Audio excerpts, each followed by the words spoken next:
Baik, di sini saya akan menyampaikan materi kedudukan dan kehujaan hadis. Nah, seluruh umat Islam telah sepakat bahwa hadis merupakan salah satu sumber ajaran Islam. Keharusan mengikuti hadis bagi umat Islam, baik berupa perintah maupun larangannya, sama halnya dengan kewajiban mengikuti Al-Quran. Hal ini karena hadis merupakan mubayyin, yaitu penjelas terhadap Al-Quran. Karena siapapun tidak akan bisa memahaminya tanpa dengan memahami hadis. Begitu pula halnya dengan menggunakan hadis tanpa Al-Quran, karena Al-Quran merupakan dasar hukum utama. Ya, yang pertama, yang di dalamnya berisi garis besar syariat. Dengan demikian, antara hadis dengan Al-Quran memiliki kaitan yang sangat erat untuk memahami dan mengamalkannya. Seperti yang sudah dijelaskan dalam dalil Al-Qur'an, dalam ayat Al-Qur'an, Qul ati'ullaha wa rasulah fa in tawallaw fa innallaha la yuhibbul kafirin. Yang artinya, katakanlah taatilah Allah dan Rasulnya. Jika kamu berpaling, maka sesungguhnya Allah tidak menyukai orang-orang kafir. Nah, dari ayat Al-Quran tersebut dapat ditarik suatu pemahaman bahwa ketaatan kepada Rasulullah adalah mutlak, sebagaimana ketaatan kepada Allah. Begitu pula halnya dengan ancaman atau peringatan bagi yang durhaka. Nah, ijma. Umat Islam telah sepakat menjadikan hadis sebagai salah satu dasar hukum dalam beramal. Penerimaan mereka terhadap hadis sama seperti penerimaan mereka terhadap Al-Quran, karena keduanya sama-sama dijadikan sebagai sumber hukum Islam. Banyak contoh yang bisa menjelaskan betapa para sahabat sangat mengagumi Rasulullah dan melakukan apa yang dilakukannya. Contohnya seperti sahabat Abu Bakar. Beliau pernah berkata bahwa aku tidak meninggalkan sesuatu pun yang dilakukan Rasulullah, maka pasti aku melakukannya. Argumentasi rasional. Kehujaan hadis dapat diketahui melalui argumentasi rasional dan teologis sekaligus. Beriman kepada Rasulullah merupakan salah satu rukun iman yang harus diyakini oleh setiap muslim. Keimanan ini diperintahkan oleh Allah dalam Al-Quran agar manusia beriman dan mentaati Nabi.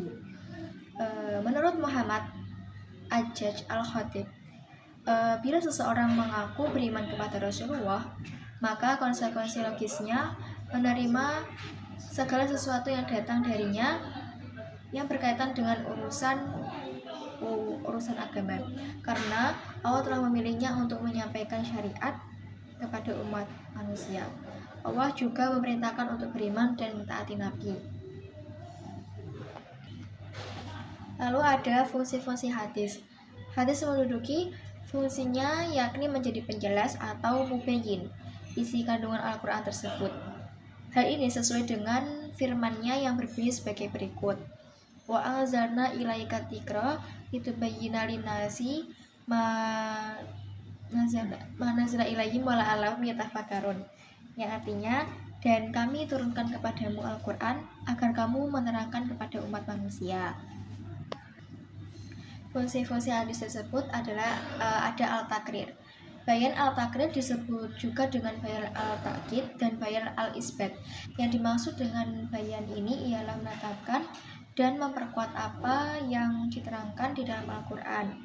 Quran surat Al-Maidah ayat 6 yang berbunyi, Ya ayyuhalladzina amanu idza kuntum ila sholati faghsilu wujuhakum wa aydiyakum ilal marafiqi wamsahu bi ru'usikum arjulukum ilal ka'bain.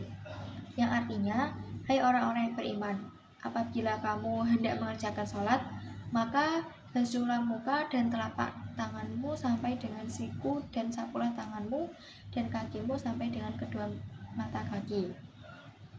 Ayat di atas ditakrir oleh hadis yang dikeluarkan Al-Bukhari dari Abu Hurairah.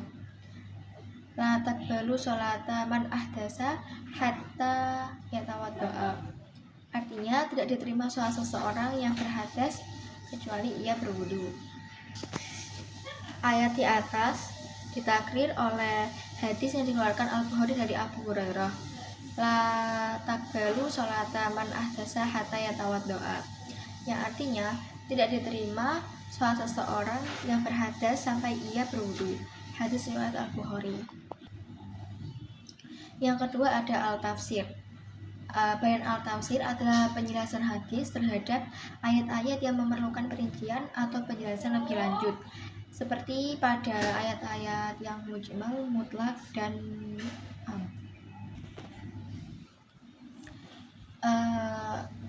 al-tafsir ini memerinci ayat mujmal.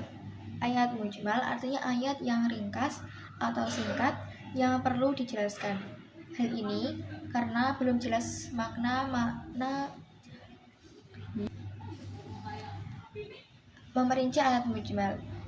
Ayat yang mujmal artinya ayat yang diringkas atau singkat yang perlu dijelaskan. Hal ini karena belum jelas makna mana yang dimaksudkannya. Sebagai contoh, ayat tentang perintah Allah untuk mengerjakan sholat.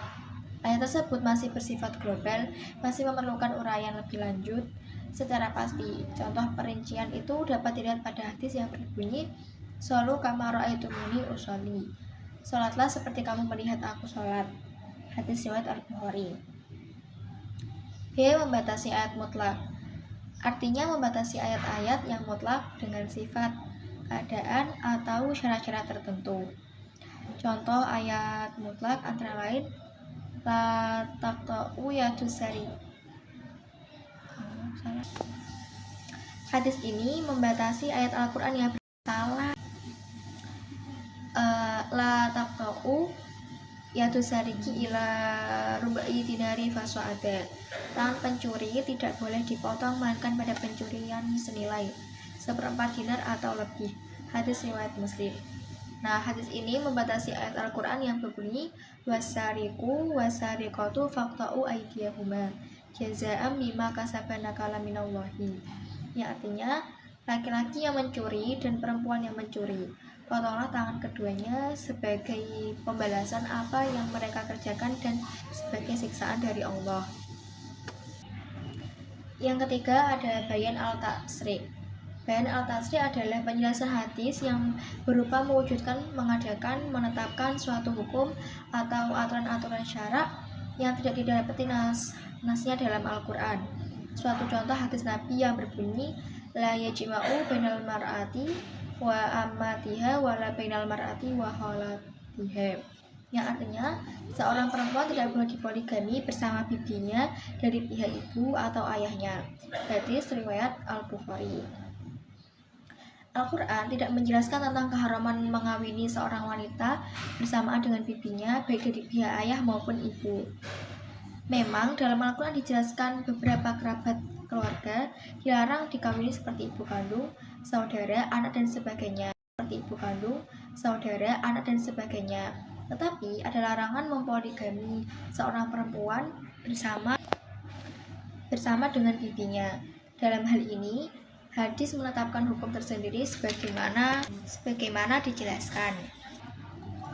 Yang keempat ada bayan al-nas. Bayan al-nas adalah penjelasan. Yang keempat ada bayan al-nas. Bayan al-nas adalah penjelasan hadis yang menghapus ketentuan hukum yang terdapat dalam Al-Quran.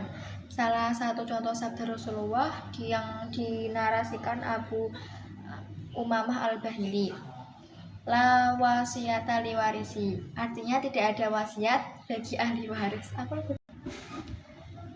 Hadis ini menurut mereka menas ayat berikut, kutiba alaikum idza hadara ahadukum mautu in tarakul khairal wasiyati liwalidaini wal aqrabina bil ma'rufi haqqan 'alal muttaqin. Artinya diwajibkan atas kamu apabila seorang di antara kamu kedatangan tanda-tanda kematian, jika meninggalkan harta yang banyak, berwasiat untuk ibu dan bapak dan kerabatnya secara makruh. Yang demikian adalah hak yang bertakwa.